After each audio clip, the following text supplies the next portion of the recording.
Quit smoking for a healthier you. Simple tips for success. Smoking is harmful to your health in many ways. Let's talk about why it's dangerous and how you can quit successfully. Harmful to your body. Smoking can damage your lungs, heart, and other organs. It can cause serious diseases like lung cancer, heart disease, and stroke. Bad for your breathing. Smoking makes it hard to breathe. It can cause coughing, wheezing, and shortness of breath. Hurts your loved ones. Smoking not only harms you, but also the people around you. Secondhand smoke can cause health problems for your family and friends. Costs a lot of money. Smoking is expensive.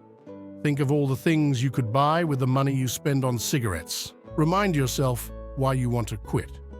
Write down your reasons and look at them when you're tempted to smoke.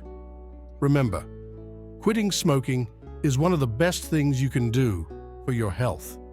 You can do it.